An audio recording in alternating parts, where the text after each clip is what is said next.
I found a book in an abandoned library that shouldn't have been there. It changed my life forever. The building was massive, looming over me like some kind of evil deity. I walked past graffiti-covered walls and shattered glass windows until I reached the front door. Pushing it open, I stepped inside.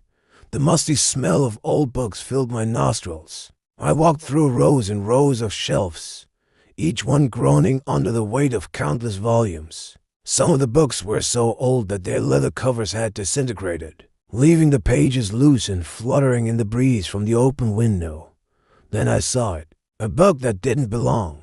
A modern hardback sitting incongruously on a shelf filled with ancient texts. Its title, The Secrets of the Universe. Intrigued, I pulled it out. The book was heavy, its pages filled with strange symbols and diagrams. As I turned through them, a low voice whispered in my ear, "Don't read this. Please don't read this." I froze, my heart pounding. I looked around, but there was no one in the library. A chill wind suddenly swept through the room, causing the pages of the surrounding books to rustle like 1,000 tiny voices. Then, as quickly as it started, it stopped. I was left standing in silence, the whispering seeming to come from the book itself. Curiosity overwhelmed me. I began to read. At first it was difficult to decipher the language, but as I continued, it became easier and easier to understand. The book contained forbidden knowledge, powerful spells and incantations that could control the very fabric of reality.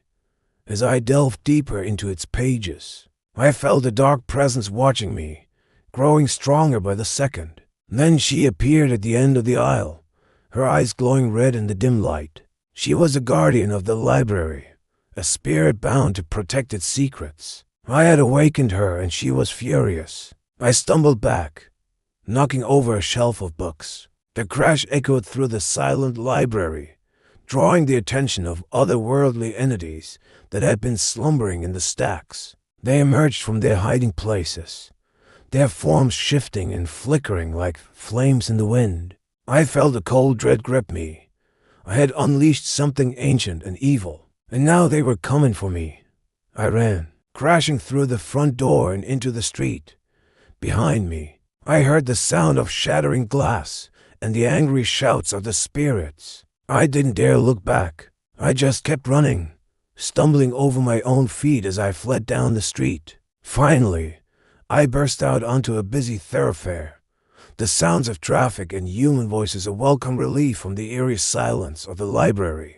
I never went back, but sometimes at night, when the wind is just right, I can still hear the whispers. They call to me, tempting me to return, but I know better than to listen. The knowledge contained in that library is too dangerous for any human mind to comprehend, and the spirits that guard it will not allow anyone to leave once they've entered.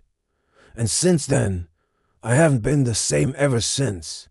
Those whispers still echo in my dreams, driving me insane. Sometimes I think I see her out of the corner of my eye, that ghastly librarian, her face pale and gaunt, her eyes burning red. But when I turn to look, she's always gone. There are some things man was never meant to know. Some doors are best left unopened, and some books should never be read. I learned that lesson the hard way, and now I live in fear of the whispers that may drive me mad.